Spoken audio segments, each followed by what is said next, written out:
Hey everyone, in this video we'll learn about chain of thought prompting. This is one of the most interesting prompting technique. So majorly it's a combination of few shot prompting, okay? So we'll tell the model to come up with some intermediate reasoning steps, right? So before directly come to the answer, before directly come to the solution, or before directly come to the output or response, we ask the model like come up with some kind of a logical step, like first solve the intermediate steps. Like think like divide and conquer. So we have a big problem, have to split the problem into chunks or sub problems, then give solution to each sub problem, then combine all these things and come up with the final solution. So in that way, uh, if we convince the model to come up with such kind of a prompt, then it's nothing but a chain of thought prompting. Like of course we have to create the prompt. We if we create such kind of a prompt, then this approach, this technique is known as chain of thought prompting.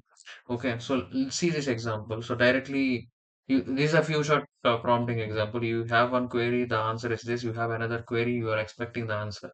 Here, the model doesn't give a good answer or accurate answer because you have clearly you can understand this question. Roger has five tennis balls. He buy two more cans.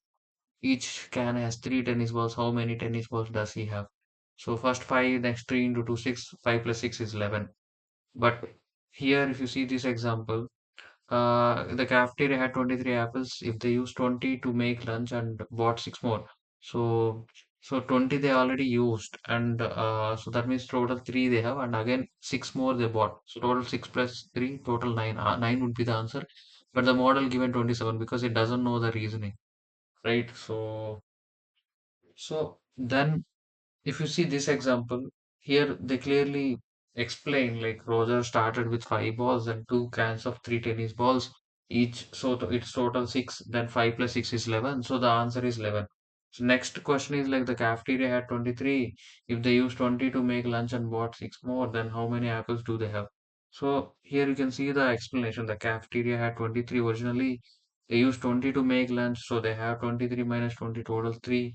Then they bought six more, so they have 3 plus 6, 9. So it clearly given the reasoning, right? So it all the things in a step-by-step manner. So this approach is nothing but a chain of thought prompting. So you can see this example. If you do some few shot directly, you won't get this. But if you few shot with chain of thought, then you can get the better response. Or simply you can solve this by adding one more step. Like you can mention like let's think step by step. If you mention this kind of a phrase in the prompt, right, then it will understand, okay, I have to solve the things in a step by step manner, then I can get the conclusion. So that is also comes under this chain of thought prompting, right? uh, so yeah, so you can see this example also. So automatic chain of thought prompting also there, that is known as auto COT. So the process involves handcrafting effective and diverse examples. So, so you can mention this word. This is one of the most useful thing. Let's think step by step. So if you mention this, it can solve a lot of things. And so automatic chain of thought means nothing but you can mention this thing in the prompt like let's think step by step. Let's think step by step. Then you mention this. Then automatically it will solve the things in a step by step manner. Yeah, that's what they're mentioning here. Right. So, so yeah, so this is nothing but chain of thought and one of the most important prompting technique. And so mostly in general, I'm saying not particularly. So total, 80% of the things you can solve using this few shot and chain of the thought prompting. So in general, so mostly you can relate to this even if you are using ChatGPT. So you apply these techniques only. You provide some few short examples, or you provide this chain of thought. 80% I'm saying, not 100%, but in production level or in real time scenarios, chain of thought, and these are like they use this, but in a minute manner. They obviously they go for this tree of thoughts.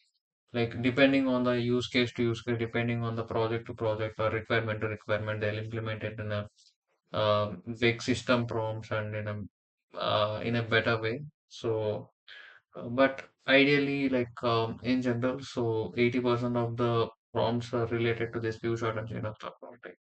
So okay, so yeah, that's it, and that's it about this chain of thought prompting. We'll see you in the next tutorials. Till then, take care. Bye bye.